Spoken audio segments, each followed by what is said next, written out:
What's up, guys? It's KB. Make sure you subscribe to the Underground Sports Philadelphia YouTube channel. Click the bell icon down below so you don't miss a single video from us. And thanks for tuning in to another video from Underground Sports Philadelphia. Now let's get into it. Philadelphia, baby, you're going to love it. Best sports fans in the world. Actually, the worst, but that's what makes them the best. What is going on, OTB Nation? Welcome into episode number 277 of the allegedly award-nominated, honorably mentioned, number 9 NCAA ranked, and of course viewable on YouTube, Outside the Box podcast, the official lacrosse podcast on the Underground Sports Philadelphia Podcast Network. It's KB, it's Deej, coming at you from Underground Studios in the flesh.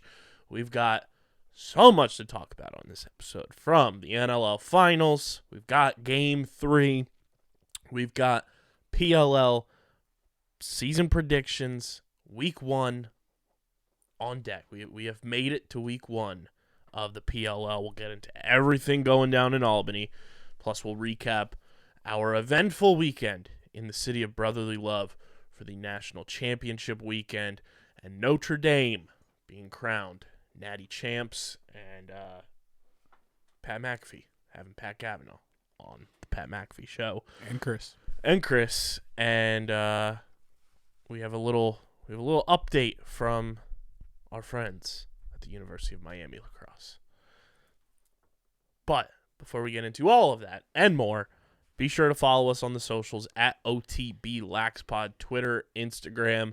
Follow Deej on Twitter at SCS_NextGreat. Follow me at KBIZZL311.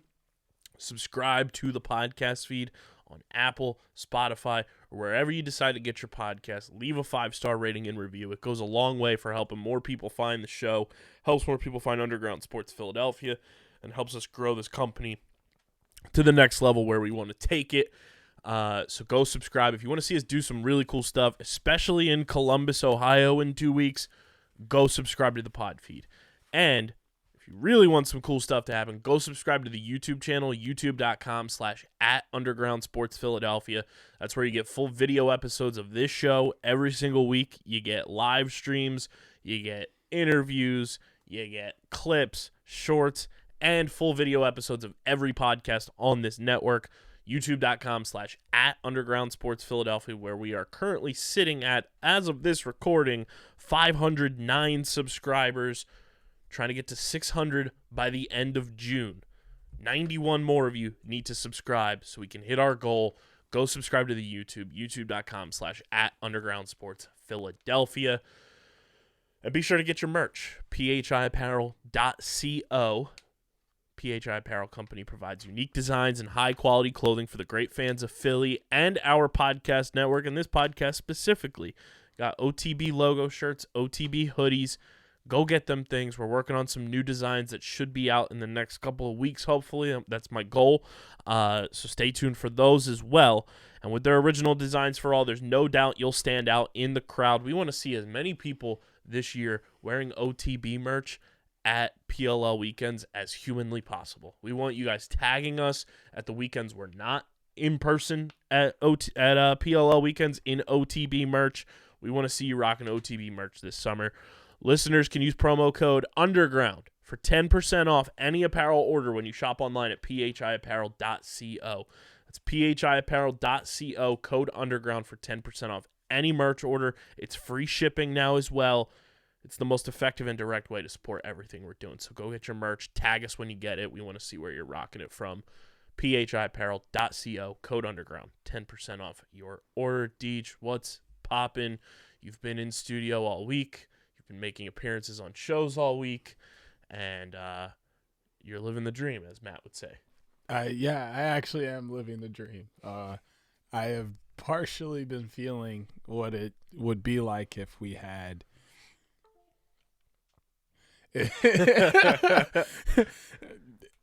this is what happens when, like, I just stop talking on the pod and, like, I don't know what's going on. It's because that just happened. And, like, obviously I'm at home, so, like, video and everything is just, I'm just like, okay, maybe oh no, it needs a restart. Something else is gonna stop working. Anyway, I've kind of gotten a feel of what HQ would look like. I've been here all week, bouncing in on pods, still remotely working my job from home, so didn't use up some like 44 hours of PTO this week. And really just been chilling. I watched like 4 movies today. Like, I've literally just been able to kick back and kind of do what we would be doing in HQ minus all the extra fun stuff, because I have 5 other guys and like 3 women running around, and there's space for me to like swing a lacrosse ball at a wall for 10 hours or whatever else I want to do in that large space. So getting the opportunity to kind of just chill out and be on pods has been fantastic. So I am quote unquote living the American dream. Can't wait to put that on a shirt. Living the dream. Living the dream as well are the 2 teams still playing for the NLL Cup and the NLL Finals. It's brought to you by our friends over at Loading Lacrosse, who have presented our NLL postseason coverage all postseason long. Go to loadinglax.com. Check out everything they have to offer. It's a bunch of our homies running the damn thing. Tyrell Hammer Jackson, Chase Fraser, Mitch Jones, Keegan Ball, Adam Charlambides. They're giving what are they called? Courses, I guess you could call them. Clinics is the word I'm looking for. With Adam and with Tyrell Hammer Jackson. They've got pro stock from Mitch, Chase, Keegan, and Tyrell. Go check out everything they have to offer. Great merch. Go to loadinglax.com. Check out everything they have to offer and go support the homies big time, because they've been presenting our NLL playoff coverage all postseason long. And Deej, after only having 2 Game 3s since the NLL shifted to series play for best of 3 in the NLL Finals, which were 2014 and 2018. We now have back-to-back years of a Game 3 between the same teams. I'm going to see if you can guess who the other 2 teams were that played in Game 3s, along with the Buffalo Bandits and the Colorado Mammoth. Right, you said 2014. 2014 was the very first time. That was Saskatchewan, I believe. That was 2018. Okay, so I have one. 2014, which was Saskatchewan and Rochester. Right, in that one. Yeah. So the other team was the Bandits, though. Incorrect. Well, no, not like the other team that played, but the Bandits were in that final. No, not in 2014. Who played in 2014? I actually I know this. Hold on.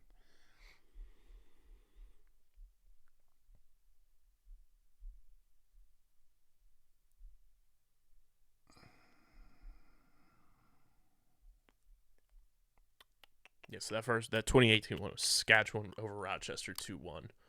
Rochester was Calgary? in the 2014 one, and it was Calgary as well.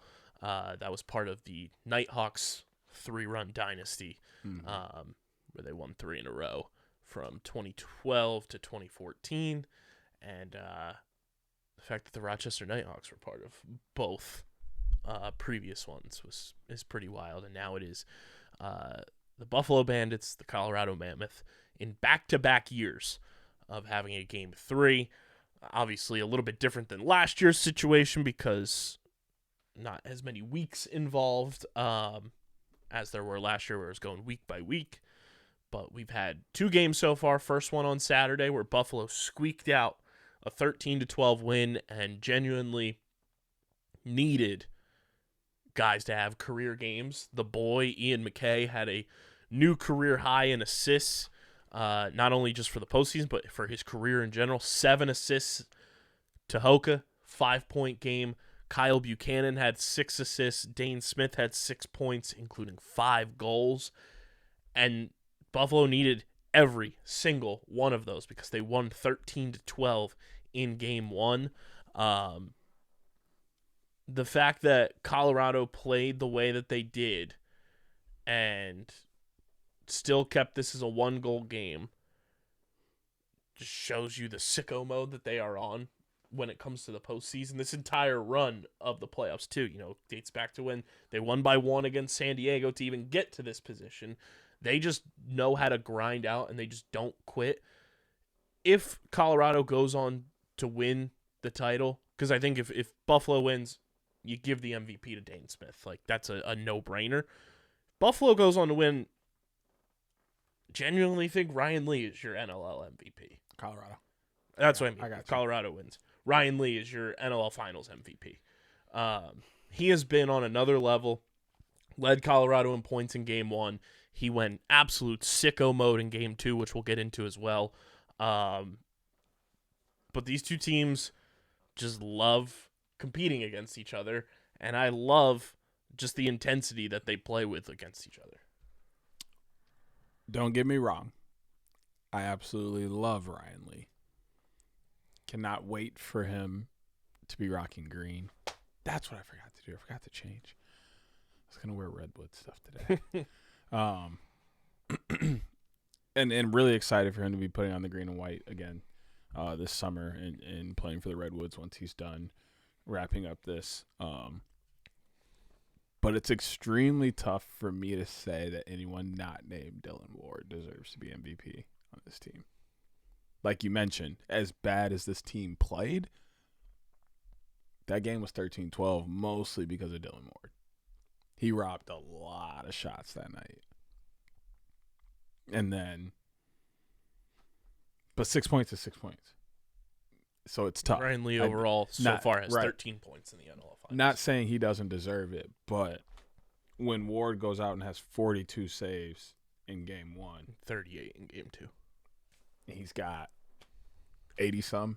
What's that? 42 and 30, 81. 81. He's got 81 saves in 2 games. Going to a Game 3, he's going to probably have well over 100 saves.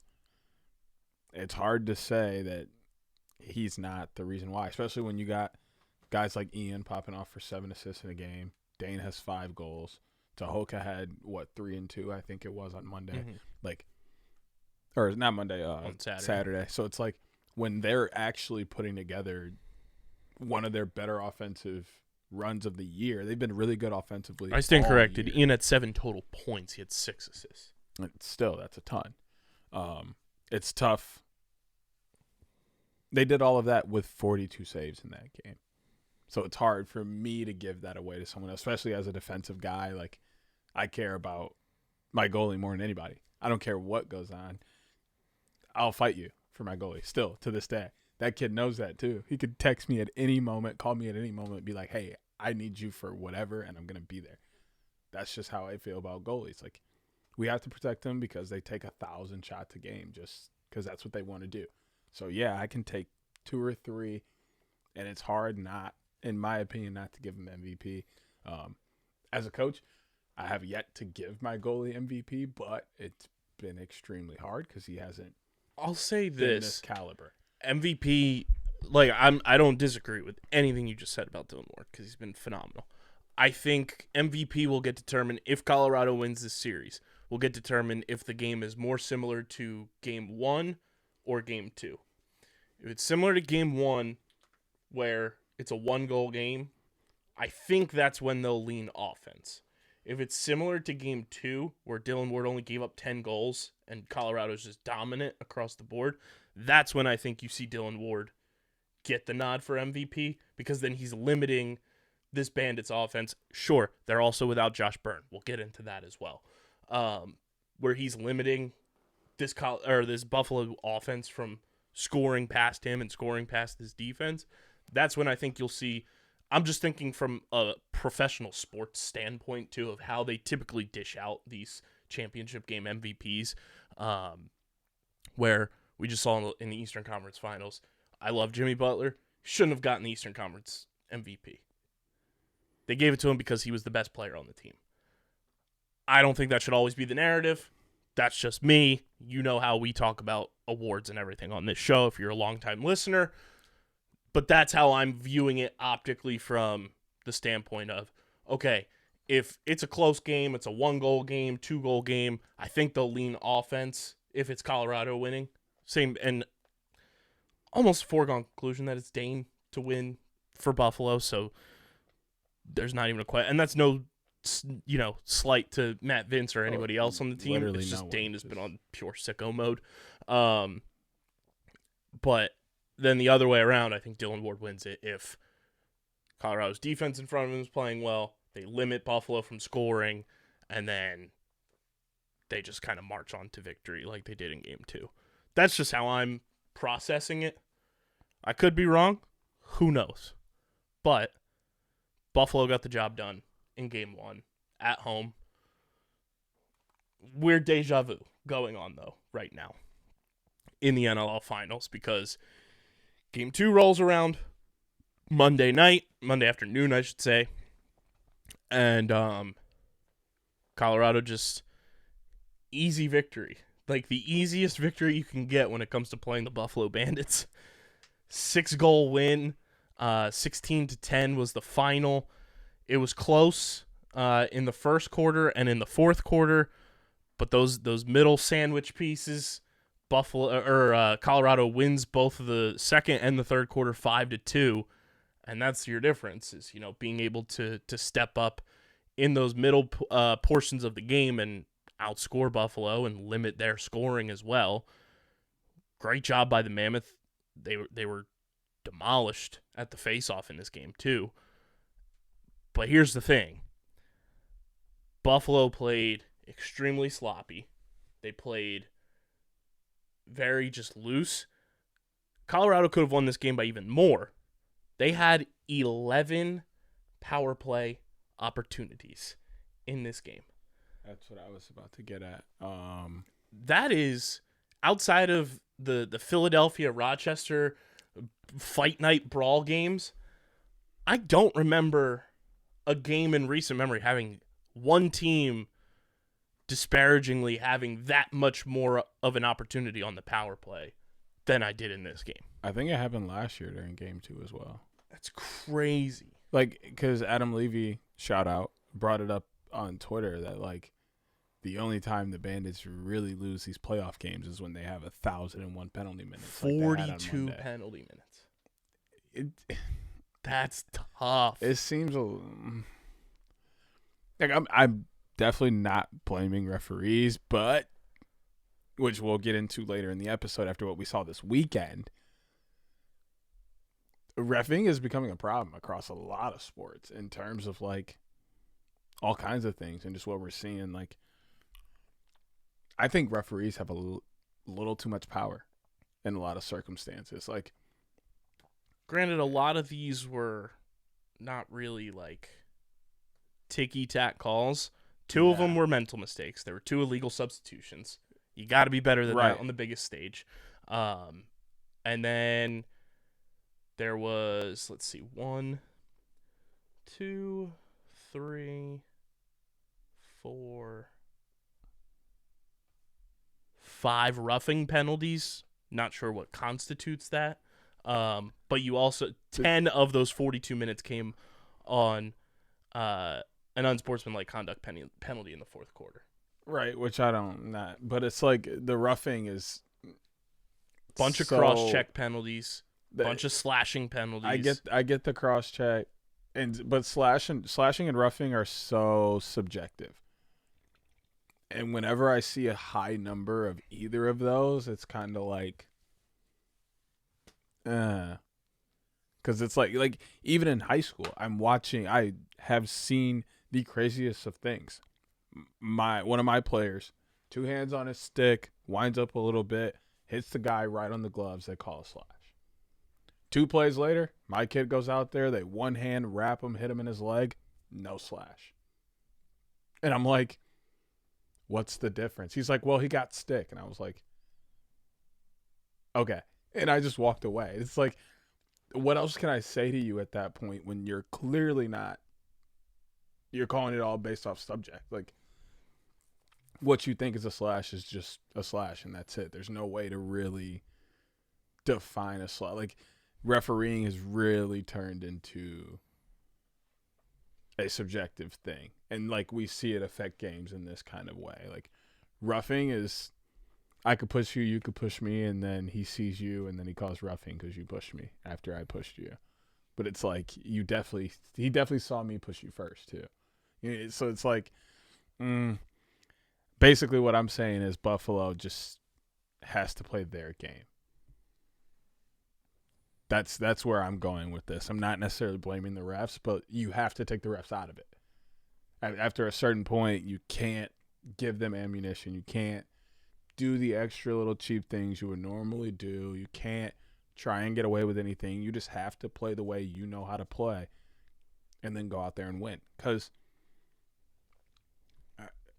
I even have to go back to like the MVP thing a little bit. Like, I think it's the opposite. I think if we see a blowout, that's more the reason to give it to Dylan Ward. Because looking at this game, even with all the penalties and everything, there were times where Buffalo was down by like 2 in the third and could have easily scored 1 or 2 and tied it up quickly. But Dylan Ward made 5 great saves in a row, and then they go down and score 1 or 2 in the lead stretch back out. So it's, did the offense do that, or was that Dylan Ward literally robbing great opportunities versus, or sorry, excuse me, the other way around. I think they give it to Dylan Ward in a closer game, 12-13, because it's much harder to stop an offense in a close game, especially like Buffalo, because Buffalo knows, okay, we're just going to pepper you with shots until you open up. We're going to go at you hard. We're going to ride hard, get it back, get you against a tired defense, and we're going to take shots that are going to work for us. So getting huge stops at the end of a game like that are much harder than Dylan Ward getting saves in a 10-16 game. It's, there's only so much they can do. They're going to be going quick because they're trying to hurry up and get shots back. Like, you kind of know what you're going to see before you see it. Versus in a close game, it's unexpected because everybody's got to play tight. So just looking at the third game, it's Dane Smith versus Dylan Ward. If we look at the 2 games, it's been those 2. Dane popped off game 1, had like 2 or 3 right in a row at the beginning of the game, and Buffalo took off. And they were able to have control most of that game. We cut to game 2 Monday afternoon. Dane starts the game how he thought he would or how he did on Saturday. He took quite a few shots from the top, out in range a little bit, got inside. Dylan Ward denied him. He eventually got by, but when Dylan gets started hot with saves, you're just about screwed. Once he sees 5 or 6 saves in a row, you got no shot. He's going to save everything he sees because he's just that good. He's found his groove for the day. But when you get to him first, he's now in his head a little bit. So that's what I'm looking at, is Buffalo playing smart, keeping the refs out of it as much as possible, just with their own play. And then who scores first, or who makes the most, or does Dylan Ward make saves, or does Dane Smith score? I mean, to be fair, even in game 2 when Buffalo lost by 6, Dane Smith still had 8 points. So, and I mean, I love being right. Tehoka has had himself an NLL Finals, had 4 goals in game 2, but when those are the only 2 players on your team that have more than 2 goals in the game, you're not going to win against the postseason Colorado Mammoth. That's just how things go. Chris Kluche had 5 points, which was the next leading. He was their second leading scorer, mostly because he had 4 assists. But outside of that, those guys there, the next up was Kyle Buchanan with 3. Steve Priolo had 2 assists. Chase had a goal. And then Ian McKay had a goal. And Brad McCulley had an assist. Everyone else left off the score sheet. So we'll see, how things shake out. It's back to Buffalo for game 3 on Saturday at 7:30 Eastern time. I still think everything stands, in my opinion, from what we broke down on last week's episode of who the key players are to watch. It's Ryan Lee, it's Eli McLaughlin, Dylan Ward, and then Zed Williams has been phenomenal as well. And then you flip it to Buffalo. I think it is Tehoka. He's going to have to be a guy that needs to step up big time for this team. It's obviously Dane now that Josh Byrne is more than likely out for significant amount of time bleeding into the PLL season, which was a bummer to find out, on Saturday mid-afternoon that he was going to be out and was placed on IR. Hopefully Josh is all right and, healing well and Can't wait to see him back out on the field, and hopefully at some point this summer. But guys are on this Buffalo team are going to have to step up even more so than they were before because you're missing your offensive captain. Yeah, I mean, it's plain and simple. Just whoever shows up in the first 8 minutes of this game will probably win it, in my opinion. And by shows up, I mean just comes out and punches them in the mouth, right? Nice little segue here, which I'm sure we're going to get, or probably won't segue right away. We'll touch on this later, but looking at the weekend games from the NCAA, like every team that came out and punched right away was the team that ended up winning. Outside of the travesty that we'll get into from Saturday, that team did not, but they definitely deserved to.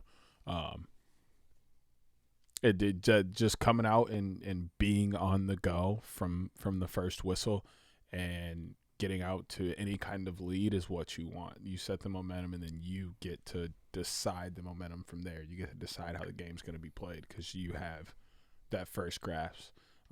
And it's yours to give away, right? We see teams do that all the time. They come out, they punch a team in the mouth, and then that team punches back and they lay down and they concede. So but I don't see either one of these teams being that kind of team. They never are. Once they punch, they're going to keep punching. So whoever punches first, or maybe it'll be who punches last. That's the thing as well. You know, maybe it's who shows up at the end. But I'm at the point of well, if Buffalo's punching, they might not, because then they're headed to the penalty box, and that's when they fail. I'm just saying I might be along the train of I hope both of these teams just have a great time. Which I think, without any further ado, for one last time this NLL season, let's go to the pick pond, feed some ducks. It is the NLL Finals, Game 3, pick of the week, brought to you by our friends over at Trophy Smack. There's no better way to upgrade your fantasy smack talk, guys, than with our friends over at Trophy Smack. They've got trophies, belts, rings, their wall smack metal wall art. They're the best in the game.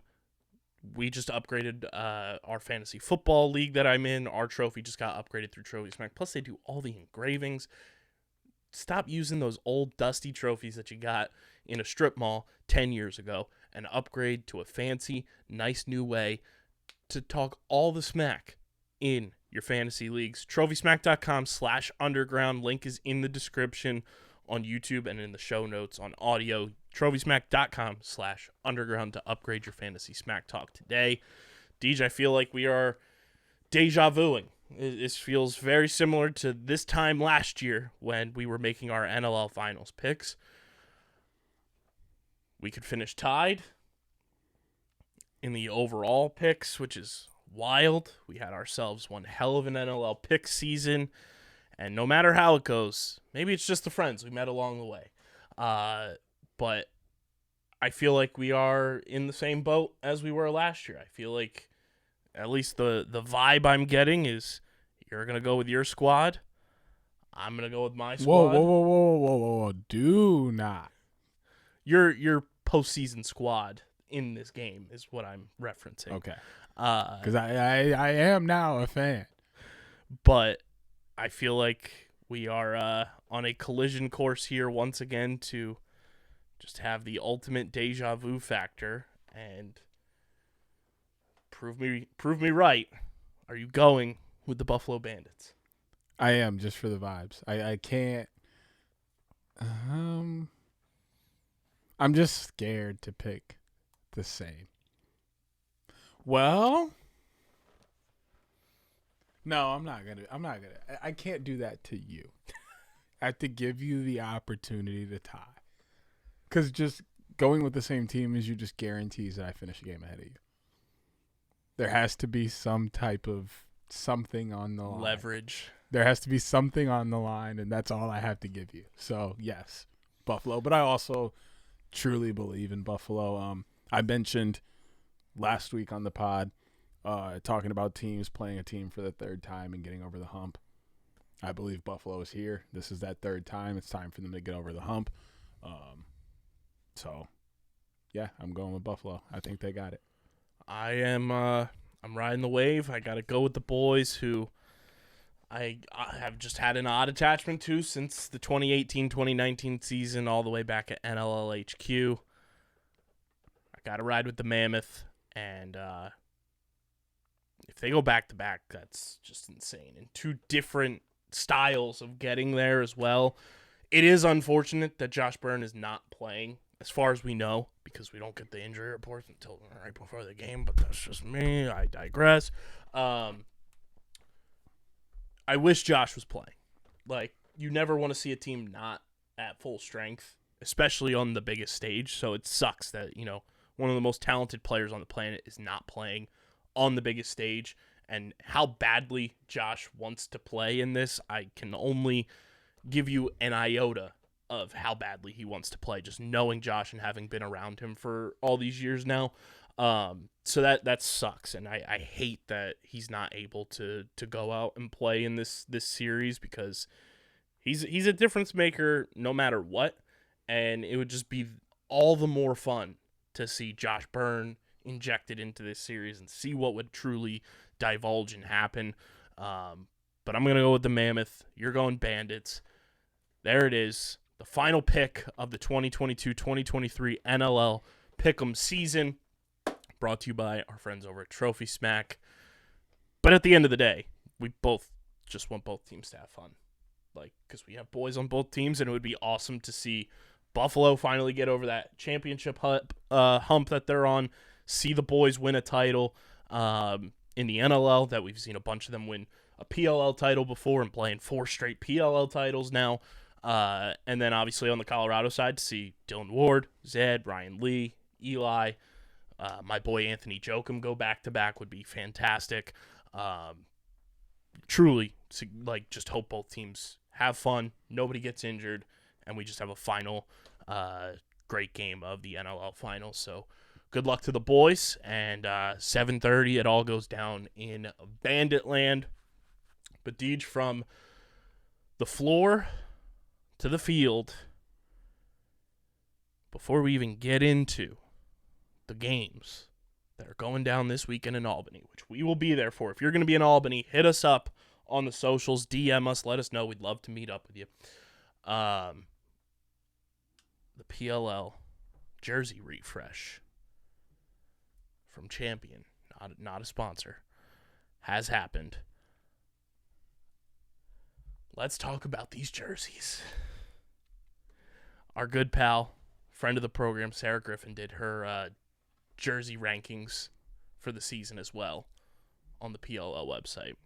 We'll link that in the description. The jerseys are here. Caught everybody on the timeline by surprise, because typically the PLL in the past has done a build up to, hey, it's going to happen at noon. They kind of just start dropping them on our heads.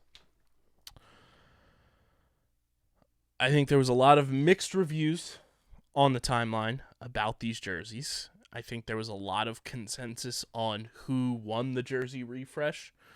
There was a lot of WTFs about some of these jerseys. But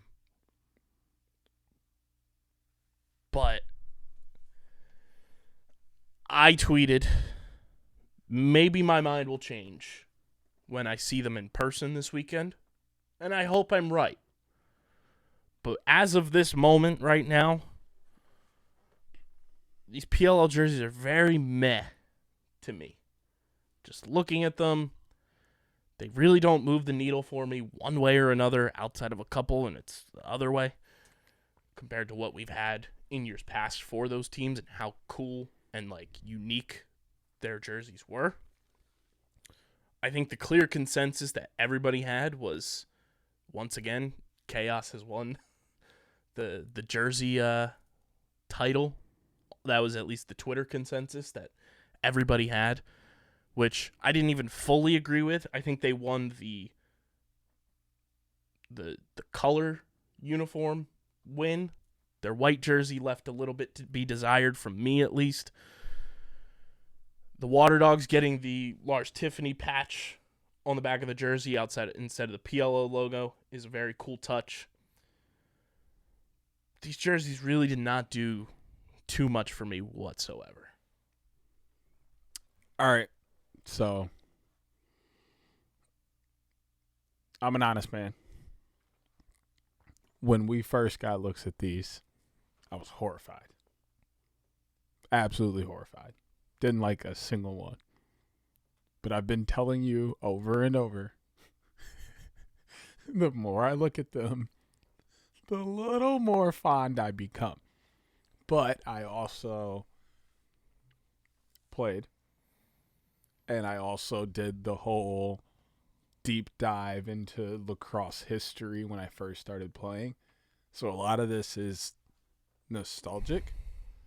Obviously, huge air quotes, since I didn't get to wear any of these styles, most of these styles. I didn't, like where this inspiration comes from, I didn't get a chance to really dive into, other than looking at it as a 16, 17, 18-year-old kid, first getting into the game and really trying to figure out where to start. So, speaking of where to start, I'll start with some of the worst. I'm going to pretty much do a full diagnosis of these things because I've been looking at them so much, trying to figure out like why these happened, and I'm starting to see it.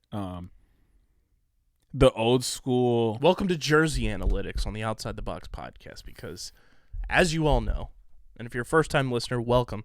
We are a look good, feel good, play good podcast. And if you look good, you feel good. If you feel good, you play good. If you play good, you win good. Just facts. Starting with the whip snakes, the shoulder panels, which go down into the shorts, like we can look back years. This is a lacrosse thing. I'm not surprised to see this back.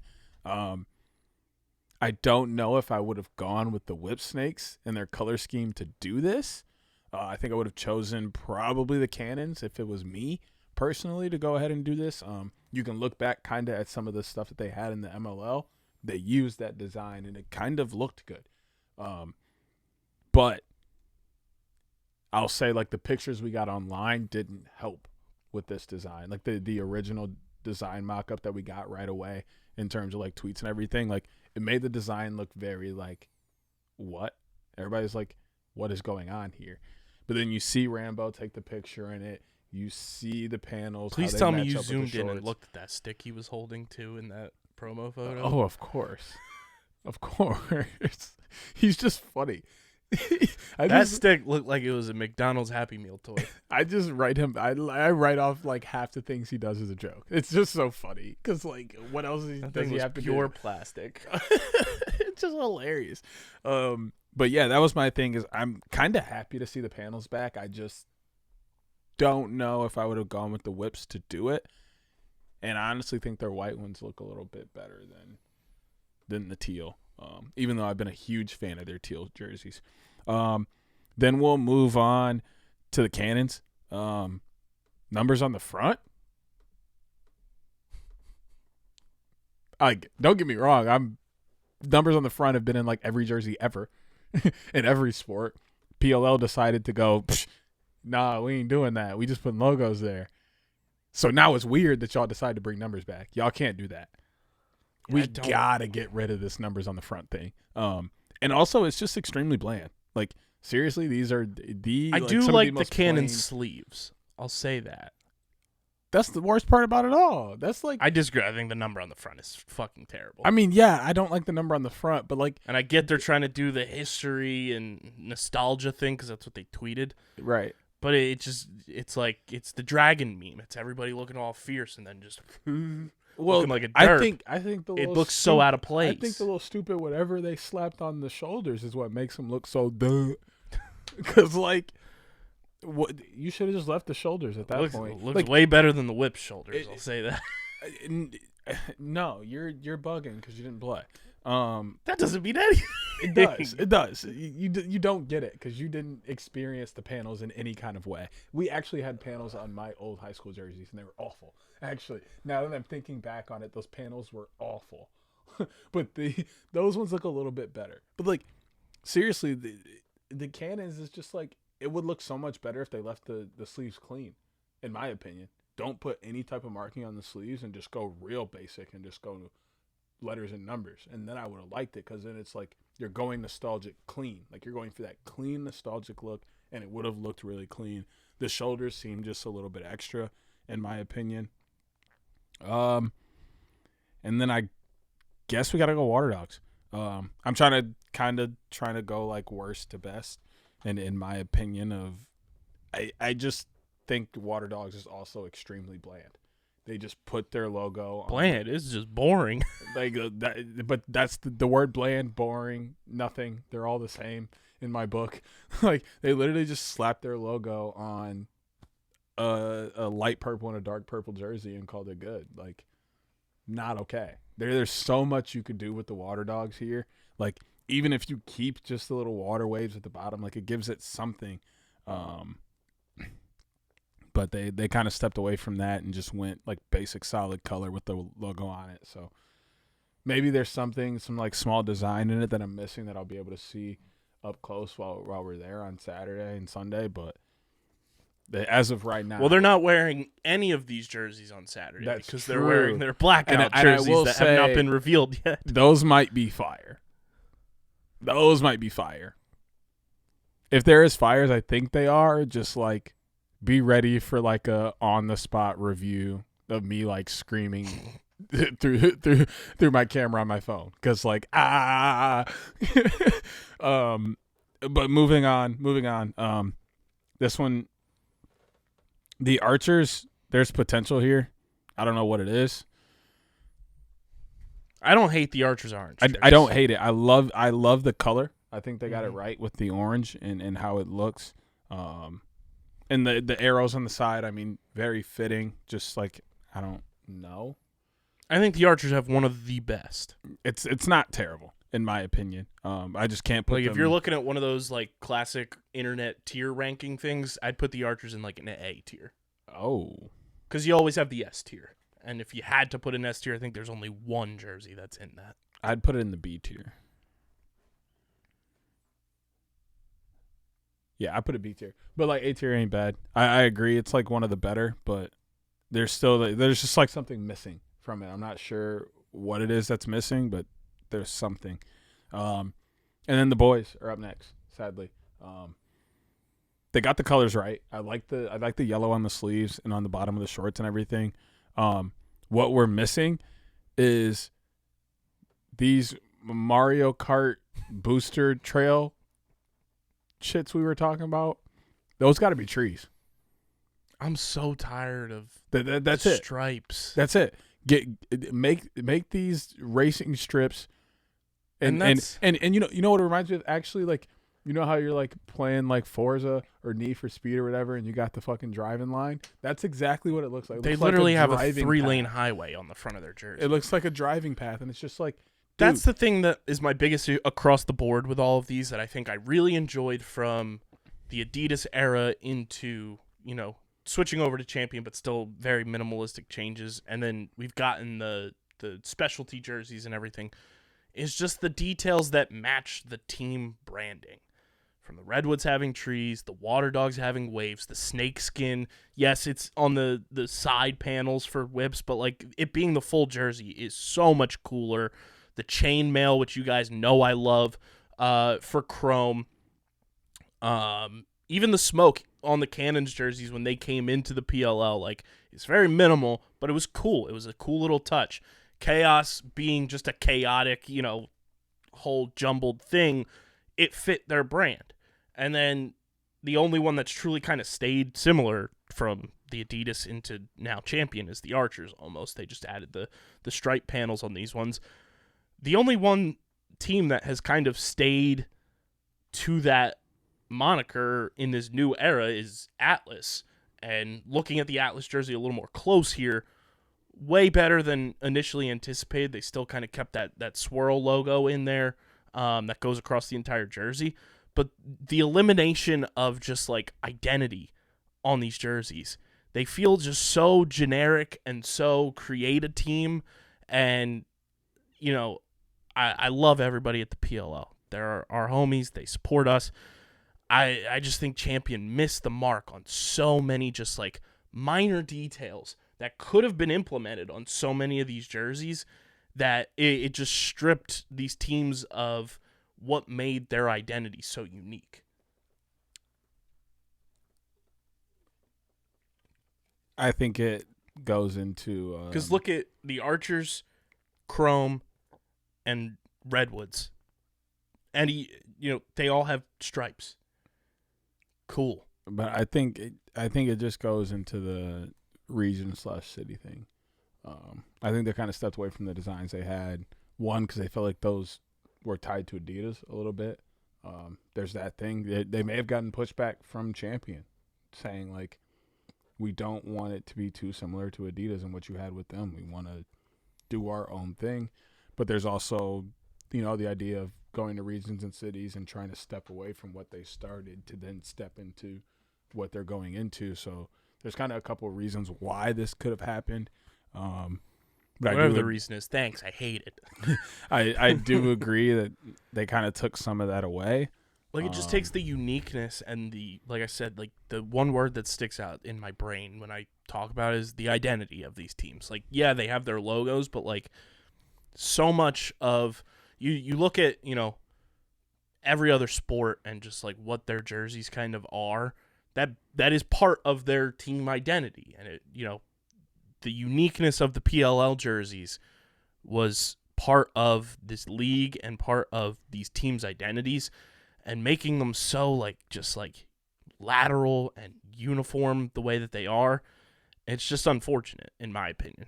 And like I said, I have all the reason to change my mind when I see them in person this weekend, but just off of the photos alone, there's very few of these jerseys that I was like, okay, they're decent. Yeah, I think Chrome still looks really good. I think the chainmail is, like, not having that is a step back. But I thought their design was fine, and they did a good use of the colors in terms of making the jersey pop when they went with white and black. Where they put the colors was really good. And I'd have to say second best for me is Chaos. I think them stepping away from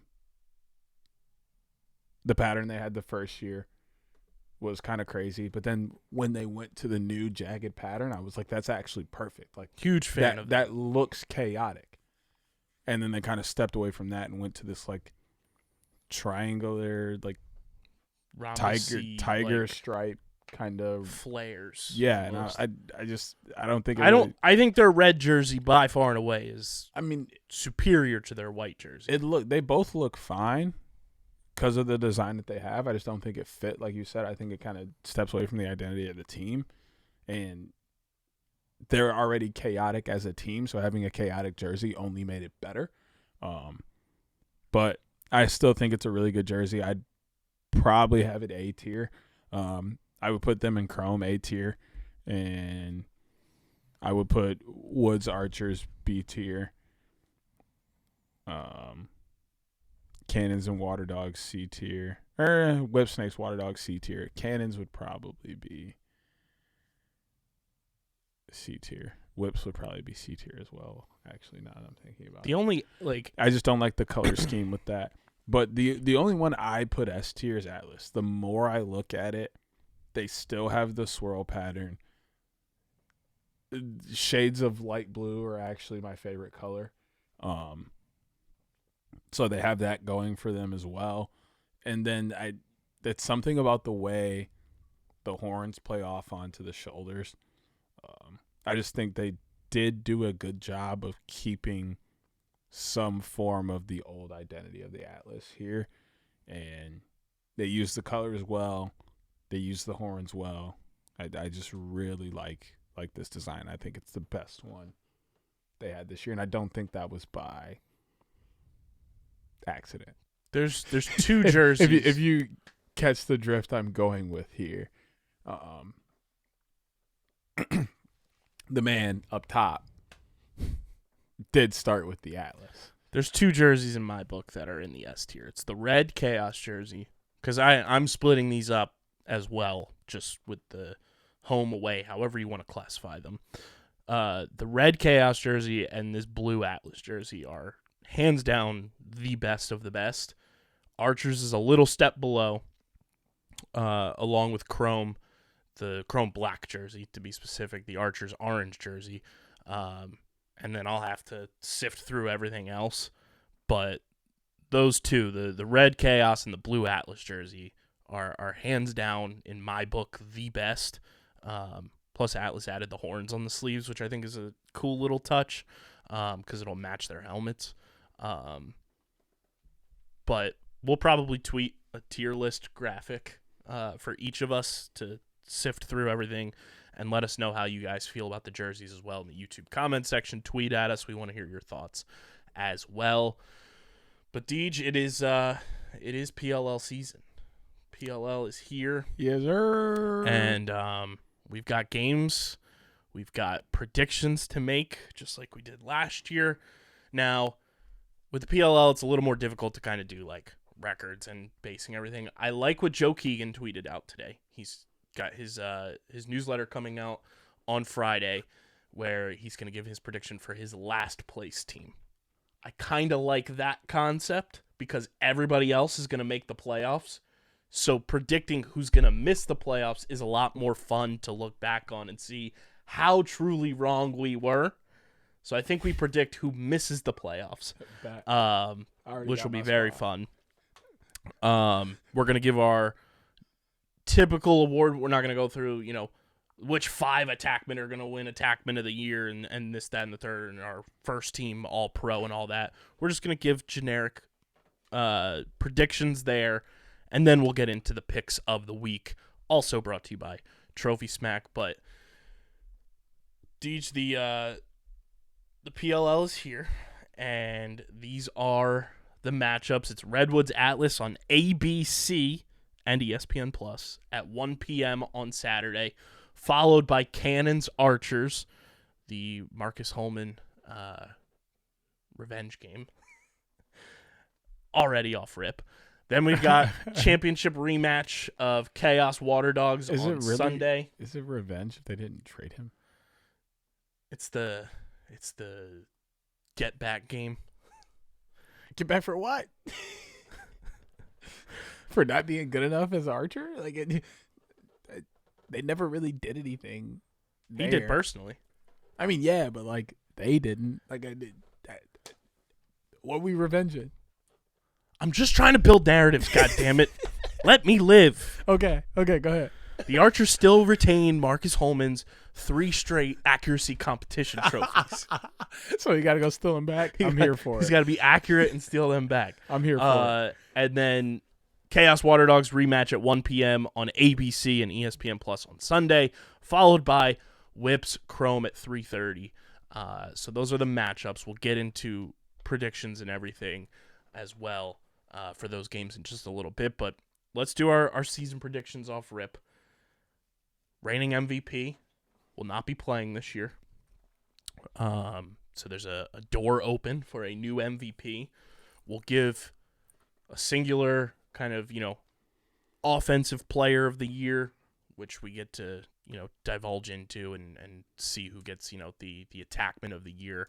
We'll give our defensive player of the year, MIDI, LSM, all that good stuff. But Deej, right now, just looking odds-wise, if you're a gambling person out there, we're not going to give any free ads, obviously, but I'm going to pull them up just to get an idea of who is favored to win the MVP in the PLL.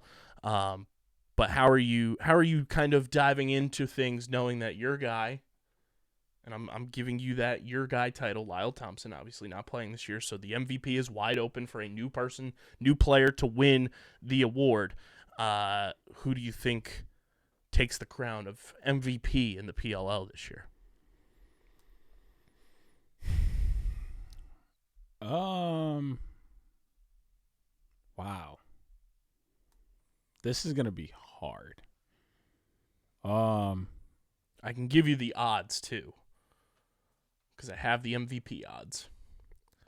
Okay. Right now, your favorite at plus 550 Schreiber is Mr.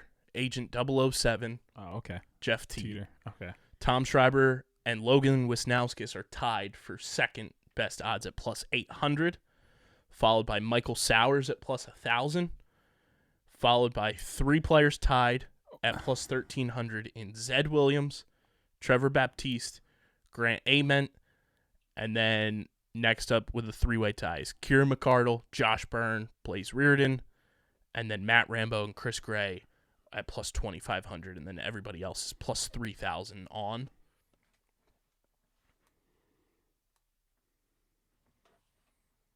Wow.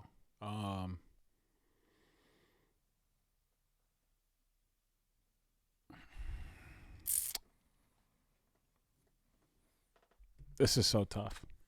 It won't be Schreiber. I don't think it would be a midfielder at all. If MVP does go to an offensive person,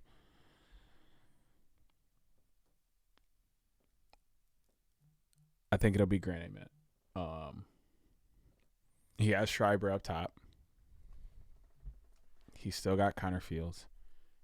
His boy is now with him in terms of Mac O'Keefe. They set records at the NCAA level together. So I wouldn't be surprised to see them come and do the same thing at the pro level. He's just surrounded by so many pieces. He has 2 full years under his belt now, even with injury at this point, pretty much, when you look at bubble year and then 2021 last year, kind of banged up, but yeah, like got back. Even when you take out those games, month in. He's still got like 2 full seasons, counting playoff games and stuff, under his belt. I think he's kind of settled into his role, even though he knew what it was coming in. He's going to be the quarterback of the offense, play at X, dodge and shoot at your will, but also, continue to open up things for everybody else like you did at the college level. And just having so many great players around him. Actually, let me take a... Now, for the people at home, look at their roster. I personally do not place wagers on the MVP for reasons. But this is pretty interesting, just looking at all the odds, going through them. In the plus 5,000 range is the first time we see 2 rookies listed at MVP, being Sam Hanley and Tucker Dordevic, both at plus 5,000. Those are the only 2 rookies with those odds to win the MVP. The next closest in terms of rookie to win the MVP is Thomas McConvey at plus 7,500. So I'm looking at this Archers roster, where 21% of their roster is either named Connor or has the name Connors. Shout out Rosie. Yeah, there's that. If your name is Connor, you have to be an Archers fan. So their starters, looks like, for attack are going to be Deso, Mack, and Grant, which I love. Deso gives them Grant on the wing. So now they have basically 2 quarterbacks out there who can both score at will. Dangerous. Obviously, when the other side of that is one of the best shooters in the world, defenses have a huge problem on their hands looking at that. But then you look at the midfield that they'll have rotating through Connor Fields, Matt Moore, Ryan Ambler, Tom Schreiber, Trey LeClaire, Ryan Oghaven from time to time. And we do know that Latrell can shoot as well. So they have tons of short stick options there to run through. And then, we'll see what they have with Sisselberger at the stripe. But realistically, offensively, Grant is poised to have a 30-some assists total this year. Easy. We saw the league leader last year had 22, I think it was, from Rob Pennell. So if Rob could get 22 with the Woods offense, looking at this offense on paper, Grant, who's the best passer in college lacrosse history, could easily put up 30 to 40 assists this year. I'm feeling kind of frisky right now with who I feel could win the MVP this year. And this is a pure gut check vibe. They're both long shot odds, meaning they are plus 3,000 on the odds or better, meaning higher odds. Number one, and shout out to the boy newbie, Dan Newbert. he also said that he would always take this.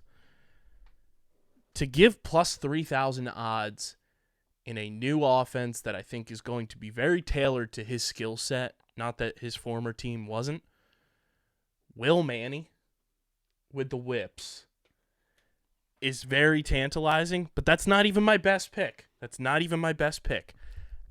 Not a good one either. I don't hate it. I think Will Manny's going to have a phenomenal year this year.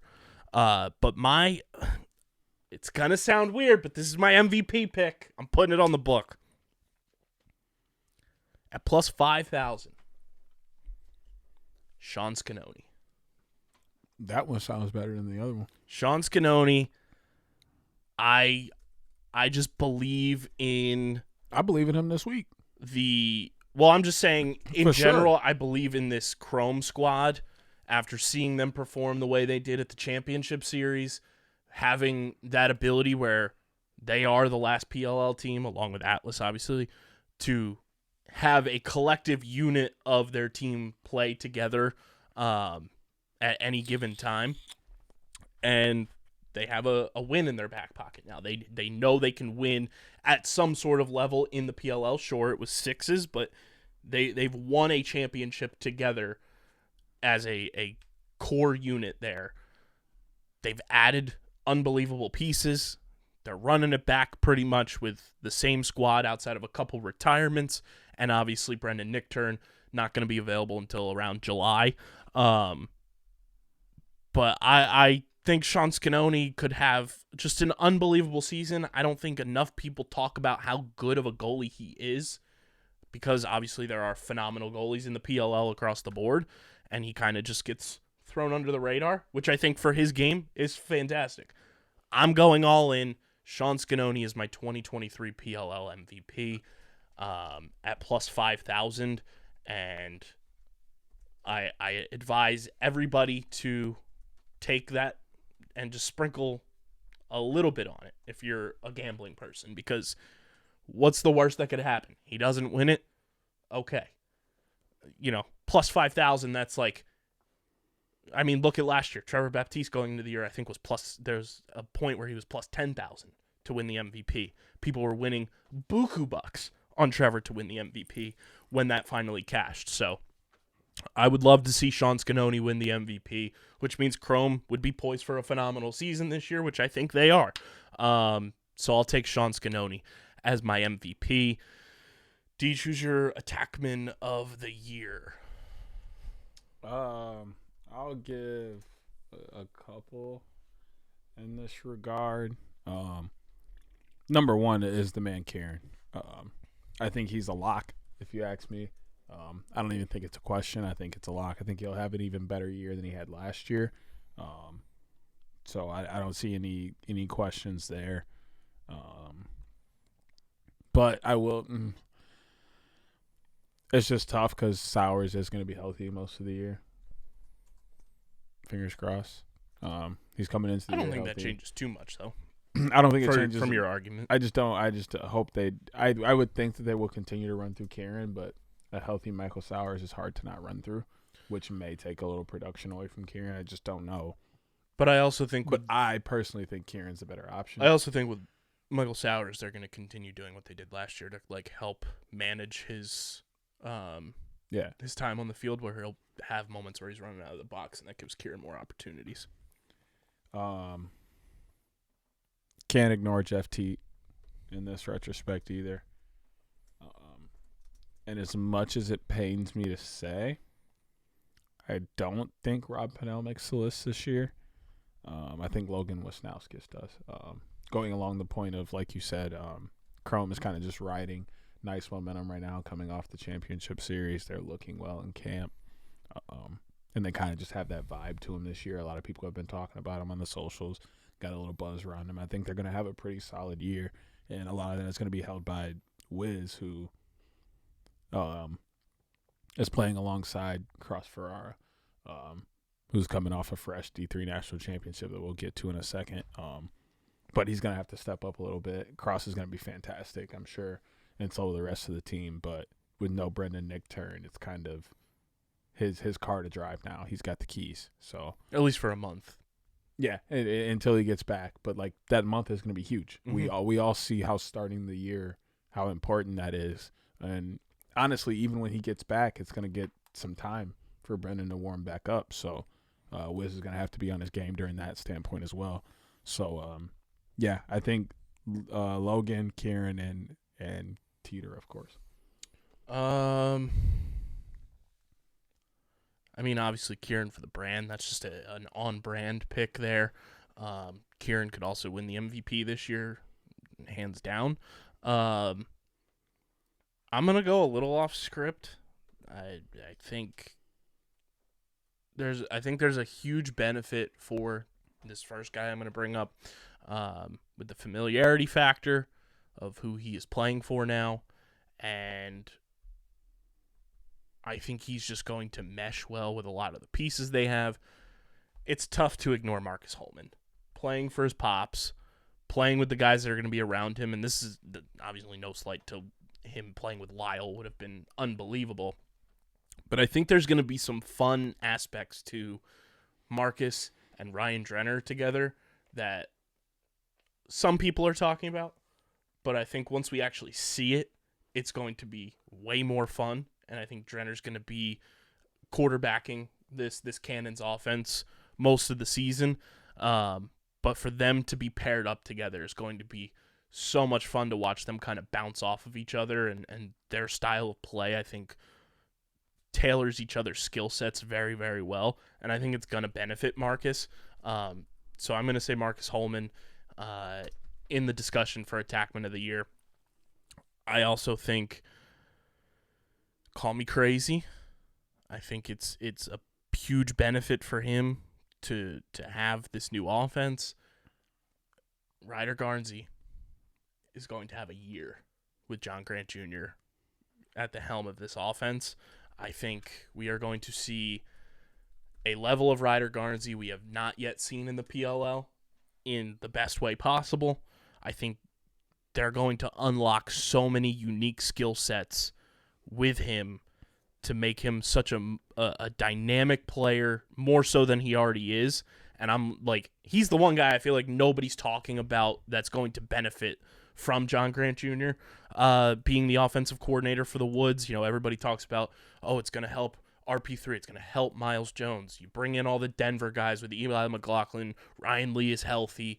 Westberg back on the squad. That's going to change things. Nobody's talking about how it's going to benefit Ryder Garnsey. I think Ryder's going to have himself an absolute tear of a year. And then looking at a third just to match you. I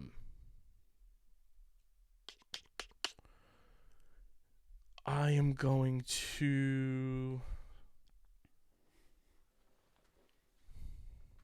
I'm going to say Chris Gray. Not that, Jeff Teat is nothing to sneeze at. I think Chris Gray could take a huge step forward this year in this new Atlas offense, and I think of the top three guys on this offense, from Eric Law to Jeff Teat to Chris Gray, I think we could see a true, bolster to Chris Gray's bag with a full year of Romar Dennis in the lineup. I think that's going to be something to keep an eye on.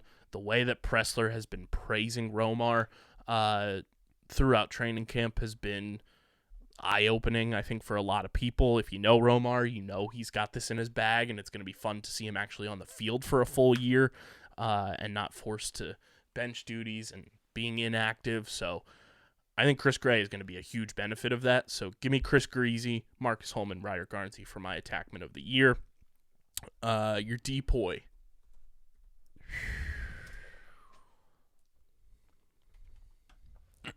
Let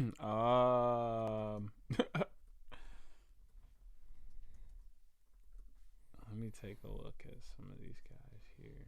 I have one. I have mine already. Go ahead. Locking it in. Go ahead. It's going to be two-time Defensive Player of the Year, JT Giles Harris. He's the best defenseman on the planet, in my opinion. And I think he's only going to continue to take steps forward in his game as he just continues to play in the PLL. And he's a unicorn defensively, in my opinion. So I'm gonna run it back. He's gonna win back-to-back years. JT Giles Harris. Love the boy JT. It's a great pick. But personally, gonna go with one of my guys, a guy I absolutely love, has fantastic energy, plays hard, and is literally a lockdown defender on a lot of guys, on literally a number of guys that dice up other defenders on a regular. I gotta go Jack.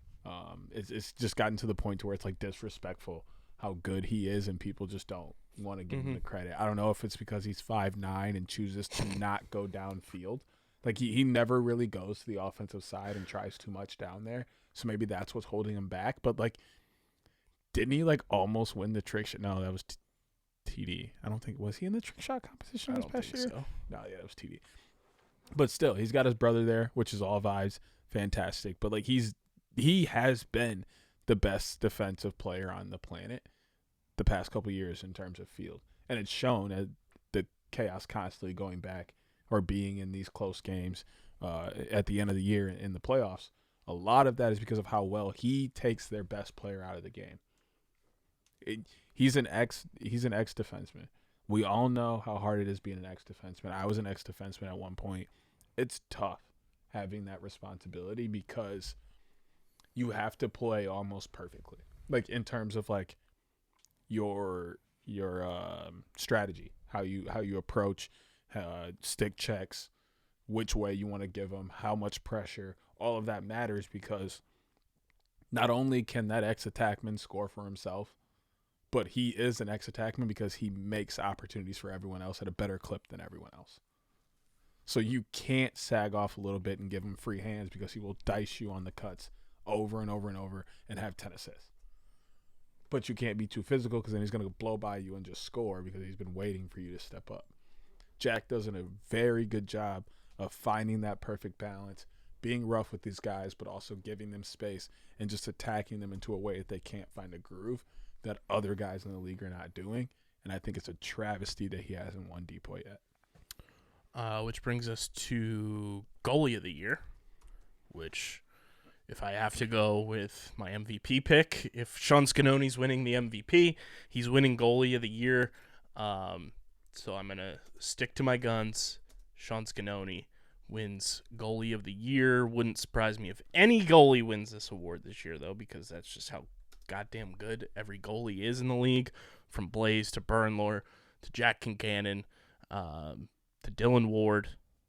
The goalies are unbelievable in this league, and it's the hardest position to crack in the PLL. So if you win the goalie of the year, you are the creme de la creme, to say the least. But I'm going to rock with my MVP pick to win goalie of the year as well, because that's what typically happens. And I got to go with... I want to take a peek at something real quick.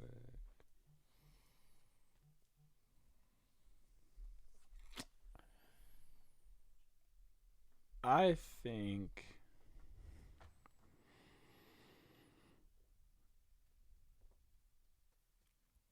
think we see Kyle Burnlor have another really good year. With all the shifting going around on there, not really sure what the offense is going to look like, how often they're going to have possession, which we'll get into later with them not having Nards this year at the face-off, having to start a rookie for the first time, like ever. That may mess with their flow as well. So I feel like Burnlor or Phipps, I think really a Whips goalie. But I think they kind of are holding the weight a little bit of this team, knowing that they may play a little bit more defense. They're going to have to make some tough saves, get the ball out quick in transition, and create a little more opportunities, I think. And Burnlor had a fantastic year last year after his down year the year before. So he's riding a good wave. As long as he has a good training camp, which I presume he did, we didn't hear or see anything bad in terms of socials. So I really like Kyle Burnlor to have another great year and possibly steal a goalie of the year. Are we both in agreement for face-off athlete of the year? Run it back, TB9.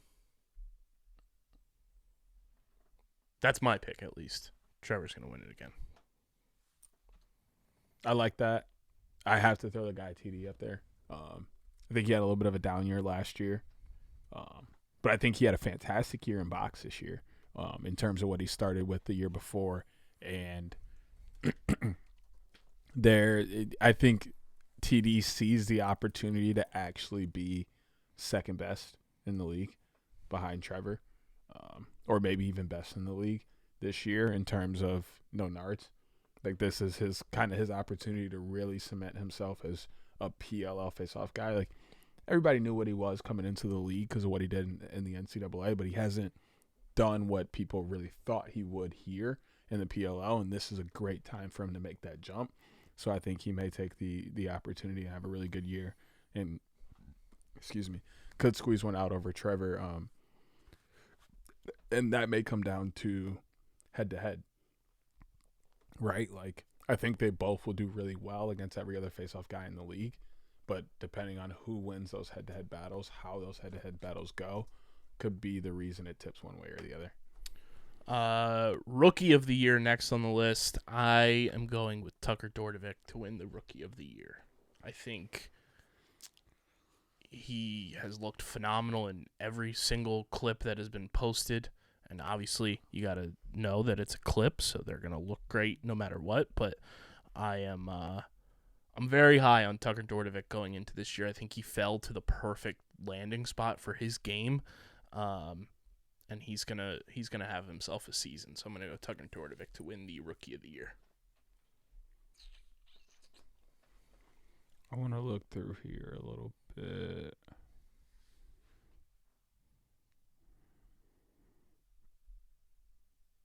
What? I have the rookies listed right here too from the draft. Yeah, that's probably.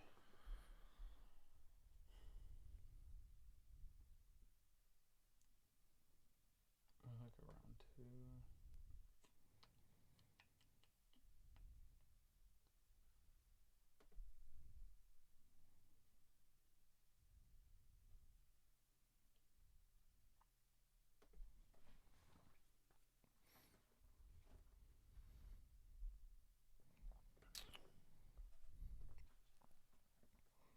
Wow.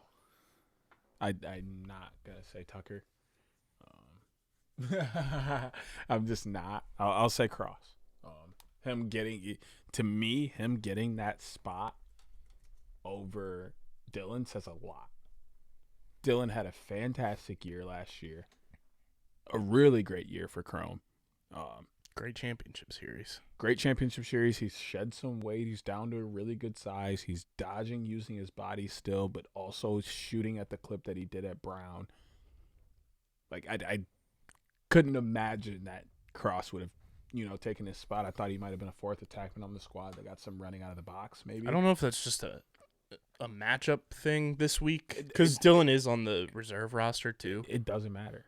I'm just saying in general. Like, I don't know if it's just like, hey, let's see how Cross fits into the system. That He's was kind of coming in hot off of playing last week too. Like, that was kind of my thought. Is like, a lot of these teams have an identity already and like know kind of what their season's gonna look like relatively. So some of this rookie stuff, where like some of the lineups we're seeing may be what we may be getting closer to seeing this league become what we see other leagues become, where the beginning of the year will turn into training camp with preseason games that you figure out your squad. Like, they're now using these first 2 to 3 games, especially with some guys sitting out, coming back from injury and everything, to figure out what's working for them, because they know that you can sacrifice a game or two at the beginning of the year.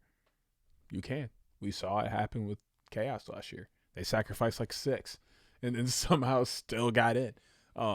So they know that they can give up a game or two to play around with their roster a little bit and find exactly who they want on that 21, and then tinker it a little bit more from there to figure out what lineup they want as far as, guys down. And I think this first month for Chrome, they're trying to see which guys fit best with Logan to counteract absolutely Nick Turn being out. But even if it is kind of just a matchup thing and that kind of thing, it's still huge that he gets the spot over Dylan.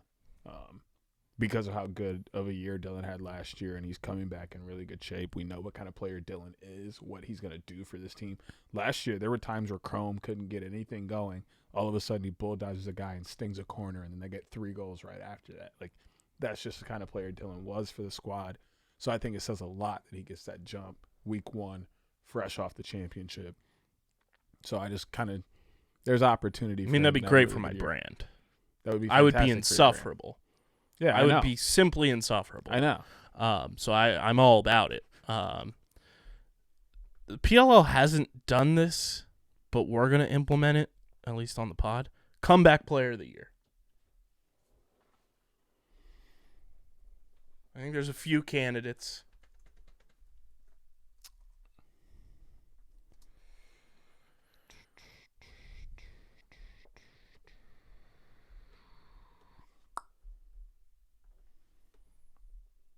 Comeback Player of the Year. I'm gonna give you two options here, because I personally don't know who's gonna get in net for the Woods. But if Timmy T gets his job back, that man is going to have a year. But also, Romar Dennis has been fantastic, so I also have to give him the shouts, especially as a guy who wasn't necessarily getting PT, and when he wasn't getting a ton of like on-field action. This year, he could sprout back to that 2019 the bubble season Romar that we were expecting him to continue to be. Just looking at, who's a viable option. I'll give two as well. So you got Troutner and Romar. I love the Romar pick. I think Romar's 100% in the running there. My number one is Jake Carraway. It's an obvious one. He's going to have full-fledged playing time this year with the Water Dogs, and I think his style of play fits that team so freaking well. So I'm going to go Jake Carraway as one, and then it's tough to like consider this a comeback player of the year per se, but I feel like it's just been one of those things that's been waiting to happen and boiling over since his first year. Because since he's left the Whipsnakes due to expansion drafts, it's kind of just been like he's floated under the radar and he's been very underrated. I think Ryan Drenner could be a candidate for comeback player of the year simply because I think he could have his best career year since 2018 when he played with the Florida Launch, where he had the most points in his career at 25. Early on with the Whips in 2019, he was hitting game winners in overtime almost every single week that first month. And then, obviously, things in the bubble go south. The Water Dogs get eliminated. It seems really weird that he doesn't get the ball in that final possession. He has a decent year in 2021 with tied for the most points he's had in the PLL at 21 points, but still has kind of been like, it was a quiet 21. I feel like this could be just like breakout year, and I don't know if that's a candidate of comeback player of the year per se, but I feel like Ryan Drenner is going to come back to everybody's forefront and on the radar of being the type of caliber player Ryan Drenner is. So that's how I'm classifying putting Ryan Drenner here, but I think Carraway, Ryan Drenner, Tim Troutner, Romar, they're all massive candidates to be comeback player of the year. Faux show. I think we all agree LSM is just, here you go, Michael Earhart. No. That's where I am. It's fine. You can do that. I think you're kind of crazy. I only say that because I'm going to throw this name out here on some wild, like, homie's about to be done playing for the rest of his life. So they got to give him the award that he's named after just for the one time on his way out. But another really, these three guys, there's three guys that I think have a really solid shot at grabbing this year away from him for the first time.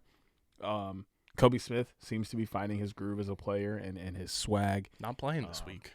Yeah, I know. I found that really weird, but once again, I think it's one of those instances where they're trying to tinker some things around, especially Atlas with the new polls they got. They're probably just trying to give them a shot to see what group of polls works best for their squad.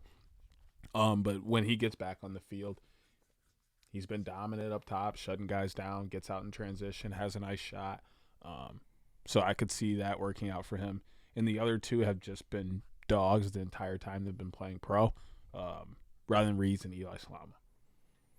You know, if any of those three guys have even remotely close to a year that Earhart would, I think we see them steal the crown. Even if he has the same kind of year that Earhart has been having, I think that narrative is starting to die. Not that he's getting worse, but I think I think the NBA did a great job in not handing LeBron the MVP like 6 years in a row. We can look back through everything he's done. LeBron has been the best player in the NBA for like 15 years straight. But what good is it to give LeBron the MVP every year? It's stupid. We all know. I mean, it'd be great for my brand if either of those last two that you named too, because those are #my guys. Exactly. But it's just like Earhart is turning into that guy where it's like, yeah, we know he's the best. We know what he's going to do. There's no reason to acknowledge it. Air quotes around that. Not saying he doesn't deserve the award, but you have to keep the parity, air quotes again, in the league, and also just the openness for people to come in. And like it means so much when people's favorite player gets an award. When the same player gets it, it's just like, we're kind of tired of that. So I think we may see some of that kind of dip in. And also it's just getting tougher for that Whips defense. They're getting old. People are figuring them out because they play the same way. They've been playing the same way the entire time they've been in. So it's getting a little tougher for them as well. So Earhart may not have the season we're used to him having. Not going to list the sportsmanship or teammate of the year awards because that is as the season unfolds type of thing. But the last one we'll go to here. No midfielder. Right. We'll get to that in a minute. Let me pull that here. All right. Midfielder of the year. I got a couple options. I really like Brian Costa to be able to have a really good year. I feel like he took a step back last year, and this is a year for him to kind of come back, especially with this offense that's going to be stacked to the brim. There's going to be tons of opportunities for him to possibly be matched up on some short sticks and get some really good shots off. And he's trustable to dodge against a pole. He did it in the All-Star game and then did a backflip. Like, no way this guy can't do it again. I also like Tom Schreiber. He's Tom Schreiber. That's almost a guarantee. And then definitely a #my guy for sure, especially now that I am a Calgary Roughnecks fan. Zach Currier is the most all-around lacrosse player on the planet. Plain and simple. There's no way he isn't midfielder of the year. In my opinion, he's like solid midfielder of the year, but obviously, you know, they do 3 and all that jazz. But Courier's going to continue to dominate. I wouldn't say dominate, but do well in every part of the game, from ground balls to cause turnovers to goals, assists, everything that he does, he's going to continue to do that. Tom Schreiber is my pick to win it. Just because until somebody proves to me that they can, I just think he's that dude. I'm going to put Dane Smith in that conversation as well. Because, again, he's that dude. And not that Zach Currier isn't deserving whatsoever. I'm just mixing the bag up. Absolutely. Throw us some names. I'm going to go Justin Anderson. I was looking at him. Justin Anderson had a fantastic championship series. I think that carries over to this regular season. I think he's going to have a huge, like, he had a breakout year last year. I think he's going to have even more of a breakout year this year, and I'm excited to watch him just continue to progress with this Chrome squad. So give me J.A. to be in that conversation as well, which, Deej, brings us to us being bulletin board material. Who misses the playoffs in the 2023 PLL season and will be on the clock come September with the number 1 overall pick, pending any trades? This is going to be crazy because they ain't never had a number 1 pick a day in their life, and I don't think anybody ever thought they'd have a number 1 pick a day in their life. But the minute you said we should do this, I had this team lined up, the Whip Snakes. I think they are going to struggle without Nards. I think that takes a toll on them and how often they have the ball. Like I mentioned, their defense is getting older, and people are starting to figure them out. It's just we haven't been seeing the same Whips team in the past. I mean, last year they had a really good year and ended up being the 1 seed, but the year before that they were 5. The year before that they were like a 4 seed or something. Like, we're kind of slowly seeing this decline in terms of the team they are. And I just think really it's going to be their lack of quick possession off the face-off that's going to struggle for them. That'd be hilarious because I'm sure Stags would be thrilled to have the number 1 overall pick and miss the championship series. All in one shot. Not that they're going to be as bad as they were last year, because I think you have to try to be that bad. But I do think there's going to be some growing pains and some just bumps in the road for this Cannon squad. New coach, a lot of new faces, just getting used to one another. Your face of your franchise not playing this year. New pieces to kind of maneuver out, new goalie. It's a lot of just moving parts for this team. I don't think they go 1-9 this year like they did last year, but I think the Cannons once again missed the playoffs simply based on just like it's growing pain. Like I could see the Cannons winning 3 games, missing the playoffs and being the last place team. But that's the fun of this league, is that it is, one team that misses the playoffs, and you kind of just have to battle through. But I think there's so many different maneuvering parts on this Cannons roster still that they're trying to figure out. So I'm going to have the Cannons as my last place team. They missed the playoffs. They'll be on the clock once again and actually have the number 1 overall pick in 2024. I can't say that. I think everybody is really doubting them, and they know that. And this is kind of just a year for them to prove everybody wrong and one step out of the shadow of Lyle. Like, it has to suck playing with Lyle. Like in terms of like, you can't say that. No, you know what I mean. You know what I mean by that. Like, playing with Lyle's a dream, and like you learn so much, and you get to be around a guy that's like the pinnacle of this sport. And like, we all know what it means to play with Lyle, but the idea that it's like playing with LeBron. Everybody wants to play with LeBron, but then when you play with him, you're like, damn, I'm always behind this guy. Like, even when I ball out, it's still about LeBron. You ball out for the Cannons, and it's still about Lyle. You know what I mean? Like, you're just in that shadow because of how good he is and who he is to the sport, that like this is that opportunity for some of these guys to really burst on the scene in the pro level and be like, hey, look at me. Like, yeah, Lyle plays on this team, but guess what?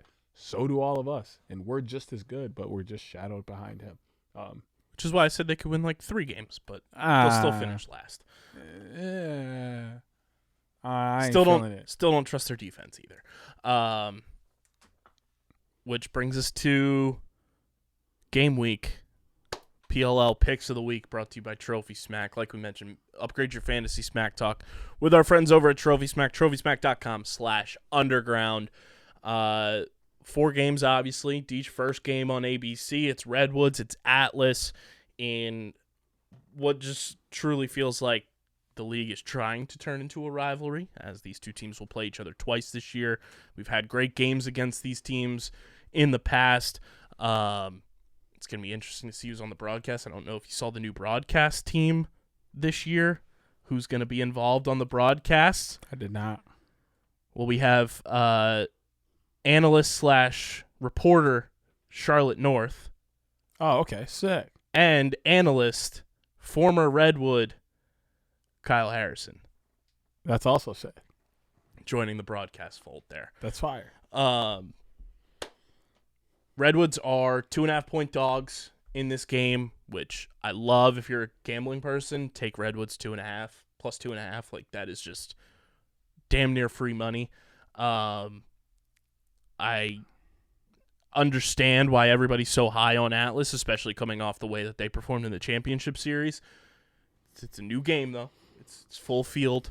I'm going to rock out with the Redwoods to win this game. It's going to be very close, but I'm very high on the John Grant Jr. effect on this team. I think it's going to pay dividends. I like the game day roster, and I think this Redwoods team is going to be very fun to watch on Saturday. So give me the Woods to win in a close one against Atlas. We on national television. ABC, 1 p.m. Eastern time on Saturday. I like this game because of how we played the last time we played Atlas. I don't bet against. I don't pick against my squad often, for one. But two, that game was so close, so hype. We were there. The energy was fantastic. But, like, even in the losses, the team that comes out when the Redwoods plays Atlas is a fun team. They just have fun out there. You can see that they're just enjoying the time out there with each other, playing the game. And then, like you said, they're bringing in one of the greatest offensive minds the game has seen to help curate this offense. We've seen some of the training camp footage already. I like the squad and where they're heading. This is a great way to start it. If you can beat a team like Atlas, that's everybody's, talking about winning the chip this year. They're stacked, all these things. It gives you good momentum to start the year. So I feel good about the boys. Which brings us to 3:30 on Saturday. Cannons, Archers. Marcus Holman playing against his former team, as well as Adam Gittleman. I'm very high on this Archers team. I love this new-look Archers squad. Yes, they're missing some players. Challen Rogers is going to be out. Tom Schreiber is questionable in this game, but that doesn't deter me from taking the Archers to win this game. I love their roster. I think they are going to be so much fun to watch this year. Just like Chrome was and will continue to be a league pass team for this podcast. Watch the Archers this year because at least right now, like based on no games played yet, the Archers are going to be so much fun to watch. The reunion of Mac and Grant, the way that I think this team, like you mentioned with, out of the shadow of Lyle for Cannons, I think the Archers are now like out of the shadow of the Bunk Bed Boys era, and it's just a new era of what this team can be. I think they're going to be playing loose all year. Their defense is unbelievable. Brett Dobson's coming off a phenomenal year in the NLL and now has the keys to the cage. Put that on a shirt. I really, really like this Archers team, so I'm going to take the Archers to win. This is a really tough game for me to call. I think this game is going to be closer to what we saw back in 2021, like a 13-12 kind of game. And I only say that because this is going to be Brett Dobson's first real taste of PLL this year. And we've seen how some goalies have gotten eaten up. He has a really good defense in front of him, and their offense is solid. Face-off, their specialties are new guys. And that's the scary part. I say all the time, your special teams has to win in order to win these games. And we see that over and over again. The teams with good special teams are the ones that are ending the year. Last year, Withers and Ward versus Blazin and Adler. That we could see the same thing happen again this year. Both these teams are kind of in question marks with that. They're both using questionable face-off guys. Let me check. It's Bones Kelly for Cannons. Who is makes sense. He's been up and down for some. You'd time rather go now. with a veteran against a rookie in this instance, especially with the cadence gate that's going on. Absolutely. So I think we may see a closer game for that standpoint. Bones kind of knows what's going on with the cadence and everything because he's been in the league. This is Sisselberger's first shot at that. So it's going to be a little closer, but I do still give the edge to the Archers in terms of just the offense and how high-powered it is, and then they still have I have one more nod, too, for the Archers in this instance, and this is no slight to Coach Holman. Coaching matters. And first game, you're going up against a seasoned PLL coach in Chris Bates. And I think that plays a little bit of a factor in just game time decisions and in-game switch-ups and stuff like that. I think that matters, so I think that also plays a part. We also missed a guy on this comeback list. I think Reese Eddy might also be a comeback player list kind of guy.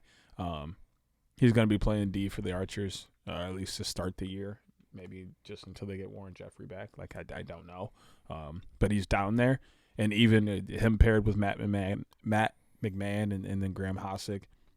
And then you got Robbins and Connor at LSM with their short stick D-line. Like, that in front of Dobson or Washuta will do just fine. And then their offense is high-powered, so I think they'll be able to handle that. We go to Sunday, 1 o'clock championship game rematch from last season. Chaos, Water Dogs. I mean, I got to go with the Water Dogs simply based on they've got their whole team ready to roll. I think Chaos are in a much better situation than they were last year at this point with just roster depth and guys that are going to be playing. I think player to watch in this game is Brian Minikis. I think the offense is going to go a lot through him in this game with the Chaotic Bandit boys being out. But with so many guys being out for Chaos, it's tough to get a gauge when this Water Dogs team is running it back from their championship squad, adding Jake Caraway into the mix, pretty much whole squad's healthy. I'm going to take the defending champs to get an opening weekend dub in Albany. I have to follow you simply off of trends. Chaos are in the same position that Water Dogs are in with the Woods. Chaos have not beat the Water Dogs since their inception, and the Woods have not beat, and the Water Dogs have not beat the Woods since the Water Dogs' inception. So, 3 years, 3 games, no win. I think this one starts the 4th. Final game of the weekend: Whipsnakes Chrome. Oh, and my boy Matt DeLuca's in that, so fire. Hashtag my guy. Whips and Chrome. You want to talk about trends? Whenever these two teams meet up, Chrome just goes on an absolute blitzkrieg of goal scoring. Their offense is unbelievable. I like Sean Scanoni, as I mentioned, as my MVP candidate this year. I gotta go with Chrome. I'm so high on them this year. I think they're a true championship contender this year, and I think Chrome just have that in their bag. Why do we do this to ourselves to start the year? I mean, it is very different than the NLL, where there are only 4 games a week, so it is, a coin toss most of the time. Yeah, but but these matchups kind of speak for themselves, and I think, the first game was kind of a homerish pick, and would it shock me if Atlas win? No. But we are setting ourselves up. Either this is going to go really good, and we're going to have a really good we started summer. 0-4 last year, so. You obviously know where I'm going with this, Chrome. Yeah, you have to you have to go anti-Whipsnakes all year for your prediction to come true. I mean, yeah, that too. There's that. But, I mean, my main thing is what I think will be a lack of possession for the Whips, especially in this game. You're going against Connor Farrow, who had a pretty solid year last year, looking to build upon that. And he's a veteran going against a rookie. And then the Whipsnakes have moving pieces, whereas Chrome has a few, but not too many. And so I think that plays a role as well. So there it is. We're going Woods, Archers, Water Dogs, Chrome to get dubs this weekend. And my sprinkled in pick, take Woods plus 2.5. It's too smart. It's very few times you get gambling lines at 2.5 that make sense to take in the PLL. So what's the line for Archers Cannons? I think everything else is 1.5, if I'm not mistaken. I'm sorry, Archers are also minus 2.5. Cannons are plus 2.5. I would take that. I would take the Cannons. Chaos are plus 2.5. I would take the Water Dogs. I would take Cannons 2.5. Like I said, I think they're going to get after that goalie a little bit. I would take the over in that game. That's my pick. in that game. That's over fair. 24 and a half. That's fair. I just have a little bit. And that's almost even money, too. That's minus 105 in that game for the over. I like that a lot. I just got a little bit of feeling that Lyle's still going to have his hand on the team. He's just there in spirit. They're going to do well. I have a lot of trust in them this year. Let's wrap this up because we've been going for a damn minute now. It's the college rundown for Deej. It's brought to you by our friends over at Kenwood Beer, the official beer of Underground Sports Philadelphia. It's a refreshing light beer, 4.1% ABV, 127 calories, just 10 grams of carbs. You can go to kenwoodbeer.com when you're watching the PLL on TV this weekend in the Philadelphia area. Use the Kenny tracker to see who's got it on tap in the Philadelphia area. You can buy it at your local Philadelphia area liquor store, or if you're in Eastern Pennsylvania, your local Whole Foods. Light body, light calories, plenty of flavor. The best light beer on the planet. Must be 21 or older to do so. And, of course, please drink responsibly. Deej, we were at championship weekend at the Link this weekend, and we watched Notre Dame win their first collegiate championship in the sport of lacrosse in school history.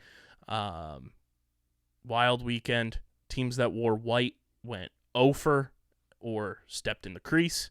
And wearing white was just a bad luck charm.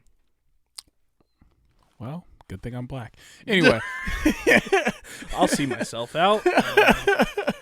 Rewinding a little bit, stepping into Saturday, we saw what might have been the two best semifinal games we have seen in a very long time, if not ever.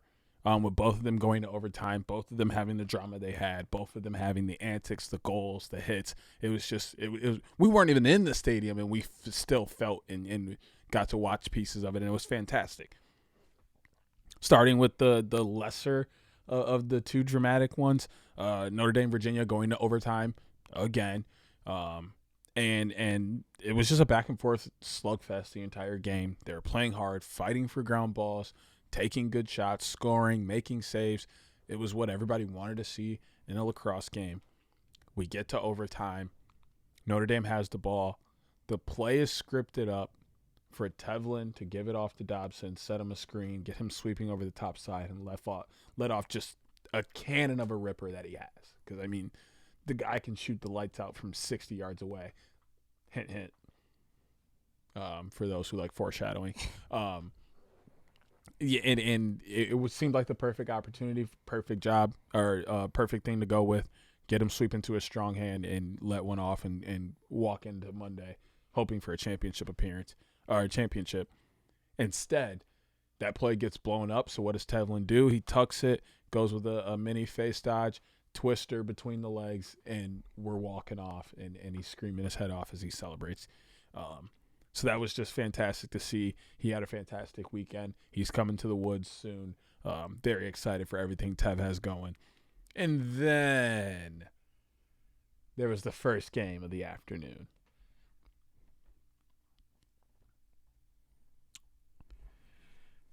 We have to get this right in the future. We have to get this right in the future. We have to get this right in the future. Travesty. I'm a Michigan fan. We are not Penn State fans whatsoever. We do not like Penn State. Penn State, everything about them. Death Valley is just but I sympathize with them so much. They deserved to be playing on Monday against Notre Dame so much. No team can ever go on after stepping in the crease the way he did and landing in the stupid goal mouth. Not only did he step in the crease, he landed flesh right in the goal mouth afterward. If you're not going to call the crease violation, at least call a goal mouth, if that's what you're going to have it for, because you're not protecting goalies at this point either. Just a travesty that game ended that way because it was electric. Back and forth scoring, big hits, and just pure grit shown from both sides in this game to then get thrown away by one of the worst calls we've seen in recent history for college lacrosse. There needs to be review all year, throughout any point. It's not hard. It's really not. Go over, look at the screen, see what happened, make the right call, move on. That's bad. But nonetheless, Duke, after committing this travesty, was the only team in white that weekend to win a game. It was that game. We had an amazing time outside the facility, though. Yeah, walking vlogs around, dropping this weekend. meeting tons of people, doing some man on the street content. It was awesome. So we did get that point in. Sunday was probably just as much fun, in my opinion. We were able to get inside. We had fantastic seats at the link. That was my first time in the link. It's absolutely beautiful. If you're in the area or you ever are in the area, get yourself some tickets to some kind of event at the link and enjoy the experience. Lenore Ryan came to play. They started the game, 6-0, 6-1 or something like that, and they did not look back. I called it out when we pulled up. I was like, yo, them Port Hull Mesh unis, fire. And they weren't even great ones, in my opinion. No disrespect, Lenore Ryan. But Hey, they only got a D2 budget. So Hey. I'm not talking because my team only got a D3 budget. All right? I was a D3 guy. We ain't get nothing. I got nothing. So I'm not talking too much. But I loved the Port Hull Mesh jerseys. They were fantastic. They played well. They came, punched Mercyhurst right in the mouth, and they won the championship as a 5 seed, 20-6. Came out and just balled. At halftime, it was 14-1. Mercyhurst had no clue what was going on at all at any point in the game, really. But met some great fans also while sitting in that game. A guy who actually happened to be from Battle Creek, Michigan, of all places, literally right down the road from us on 94 from my Kalamazoo folks. So that was cool to get an opportunity to talk to him. He was a Lakeview grad, so shout out Lakeview. I hate you because you wear purple. You know this. But he knew a guy from Mercyhurst, and he was just saying that they just didn't step up. They weren't ready to play. But, yeah, Lenore Ryan really came through as a 5 seed. it was great for my brand. South Jersey brings home a trophy as well. Shout out to the boy, Bryce Reese. Open invite to come on the pod anytime you want because Lenape High School grad from Mount Laurel, New Jersey. South Jersey brings home a trophy. You guys, if you know me, anytime anybody from South Jersey performs on any type of level and brings home a trophy, I'm tweeting about it. It's just part of my brand. So to have Bryce Reese bring something home for South Jersey is massive for the boy. So to see him, and he balled out. He was one of the highlights for just a dominant performance for the Bears. Great performance from him in that game, and South Jersey brings home a D2 championship. Yeah, I mean, he had a fantastic game. I think he had 2 or 3 goals. And he was so fun to watch. So, yeah, and I mean, he was electric, had great sellies and great energy, so that's always something fun to see in the game. And then the nightcap, if you will, for the day, the D3, the boys. I know what it is to be a D3 athlete. Shout out to you because everybody thinks it's, I don't know, fun and games or something. It's not. Y'all put in a lot of work. Y'all were out there balling. It was a great game to see, but it started just like the D2 game did. 6-1 punch in the mouth from Salisbury. What up, Tufts? You undefeated? Well, bam. What's up? We want to see it. But Tufts did punch back. They were able to crawl back in the game in the second half, made it a little bit closer. But at the end of the day, Cross Ferreira was literally just too much. Him and the rest of the squad were just too much. 17-12. They come out with the victory. End Tufts' perfect season. Walk away as D3 champs. And their vibe was also electric. There's pics of the championship teams and their fans and them celebrating certain goals, and just the energy you can see in some of the Salisbury pictures was fantastic. And their color scheme looked good. We talked about their helmets as well. A big fan of Salisbury winning their 13th title and everything they do at the D3 level. I'm a big fan of all D3 athletics. Big brand being win a D3 guy for our champion. So. Oh yeah, absolutely. Which leads us right into good old Monday afternoon, Championship Monday. The boys did it. as a Michigan fan, it hurts. I wish I would have been recording you. Oh, we would have had to fight. Like, for real, for real. That cannot be out on the socials like that. I may have been cheering for Notre Dame this week. Cheering? But I thought you were in a goddamn leprechaun uniform. hey, video or it didn't happen, right? But it was really exciting to watch this game. I mean, first off, it started off with one of the worst hits we've ever seen in a lacrosse game ever. Everybody thought Chris Kavanaugh was dead. And then he just popped back up, put his helmet back on like nothing happened, and moved on with his life. So shout out Chris for that. But then Pat, Chris, Brian Tevlin, Dobson, Entenmann, Chris Fake, and the rest of this Notre Dame squad really did their thing. Shout out to their rope unit. Absolute chess pieces in terms of face-off from Corrigan, moving Tevlin down to attack, double pulling the face, and having another short down at close D. It was brilliant because if they won, now you can bring that fast break guy or that short stick down and fast break, go and you're running with 4 or 5 on 3, maybe 4. And you get an opportunity there. But if you lose, that sub for your second short stick D mid is like this. The minute that face-off guy gets over the mid, Tevlin's going over. And we saw the same thing from Danowski and Duke. I thought it was really weird that they were double pulling the face as well, with as good as Naso was. But I think it was just a counter to what Notre Dame did. So they did the same thing to try and even things up. So face-offs were a fantastic battle back and forth. Always loved seeing that. But it really came down to Liam Entenmann. He was fantastic in that, made tons of great saves, and Chris Fake as well. He almost completely erased Brennan O'Neill from the game. Notre Dame comes up huge. Brian Tevlin had a huge game. Really excited for him to be at Wood. And for the first time ever, Kevin Corrigan and Notre Dame can call themselves champions. And it was just awesome to see, especially in person, knowing what led up to that.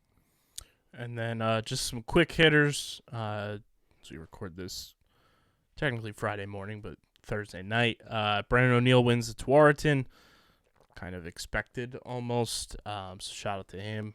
And still has an opportunity to add to that collegiate resume next year if Duke is able to get over the hump and win a championship. That's kind of the only thing evading Brennan O'Neill's collegiate resume. And I'll just say the only other person, in my opinion, who deserved Tewaaraton this year, if it wasn't, especially out of the finalists, was Connor Schellerberger. There was a big push for Pat, understanding with him winning the trophy and everything, but he didn't have the year that Connor had alone, while Connor sat 3 or 4 games from injury this year, and then Brennan O'Neill had an off-the-charts year as well. So those were really, in my opinion, the top 2 finalists and should have been the ones being looked at. Understandable why Brennan O'Neill won. 94 points, I think 97. It was. 97 points on the year, 3 shy of 100. Kind of crazy. I also thought Jack Boyden should have been a little more closer in the finalists. I don't care what division you're playing in. 130 some regular season points is crazy in a season. You should be up for the Tewaaraton. I don't care who you're playing against. And then Pat Cav was on the Pat McAfee show, which was absolutely hilarious. If you missed that, go check that out because some hilarious clips, some hilarious quotes. Chris and his Shiner make an appearance. Pat's destroyed hamstring bruise makes an appearance as well. And allegedly, the Ivy League are frauds. According to And there's a Pat Notre Cav. Dame football reference, question mark? So definitely go check that out. It's a very fun interview. And a Lou host. At the University of Notre Dame. Gonna go play football for the Fighting Irish. This man was doing this all day this Hey, you weekend. can't blame me when the Fighting Irish are in Philadelphia. We gotta just show up and we gotta win the fucking game, boys. You gotta pull up your fucking depends and go out there and win a fucking ball game, just like Pat Cavanaugh did with a busted up fucking hamstring. Well, an artificial one. Yeah, he had an artificial one, just like this artificial intelligence these fucking kids are using all the time now. Get that shit out of my face. I only want real intelligence on my ball clubs.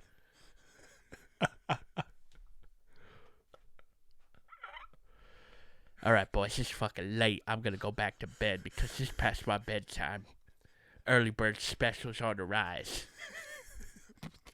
On the rise. I got to get my oatmeal and grits in the morning, goddammit, before I shit my pants. Oatmeal and grits? Yeah, I got to get it run through my system.